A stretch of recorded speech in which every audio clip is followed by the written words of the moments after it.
By now, you've probably seen this chair all over social media and you've heard about the outrageously expensive price tag of $7,000.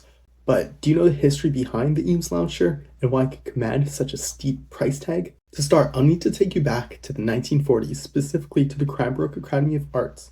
And let me introduce you to two people. This is Charles, this is Ray. Charles would enter the Cranbrook Academy of Art on a design fellowship and would eventually become an instructor, and Ray was there to expand her studies after coming from New York, where she studied painting in the form of abstract expressionism. Like Cranbrook, Charles would enter a design competition sponsored by the Museum of Modern Art, MoMA. He submitted a chair made out of a single piece of molded plywood, and he would eventually win first place in this competition with his design partner, Eero Saarinen. But Charles actually saw this as a failure because, you see, Charles was a very critical guy, and if he couldn't mass produce what he put down on paper, then it was useless to him. Still, this was the groundwork for what would later become the iconic Eames Lounge Chair. So now, let's move to 1941. Charles and Ray, they would get married and move to Los Angeles, where they would begin to work on props for Hollywood productions and continue to experiment with plywood molding on the side in hopes of one day mass producing their own furniture. Then came World War II, and at the time, injured soldiers relied heavily on metal braces and splints to support their broken bones and limbs. But metal was expensive, bulky, and needed for manufacturing at the time.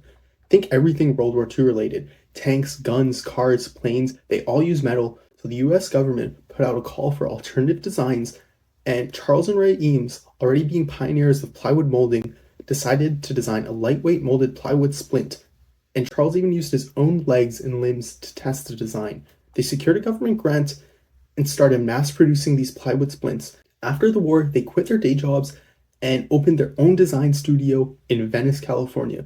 Their goal: to produce affordable, mass-produced furniture for all.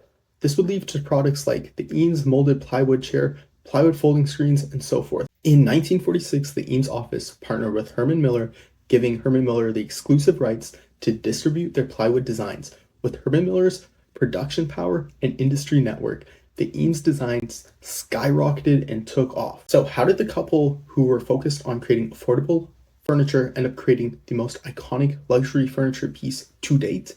Well, in 1950s America, the middle class was, let's say, doing a lot better than the middle class of today, meaning they can afford to spend more on the luxuries of life, and Herman Miller realized this and decided to launch higher-end products. They reached out to Charles and Ray Eames and started brainstorming.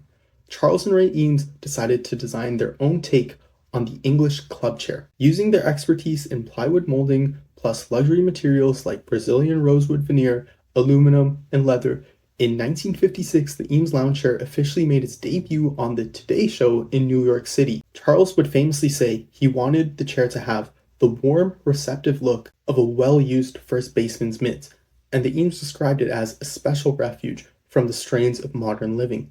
Given that the world was recovering from World War II and it was peacetime America, this felt very fitting. Over the past 70 years, the Eames Lounge Chair has reached icon status, appearing in movies, TV shows, and so many mid-century modern inspired homes. For $7,000, you're not just buying a chair, you're buying a piece of history that shaped mid-century American design across the entire world. If you love stories like this about iconic designs, make sure to follow along for more.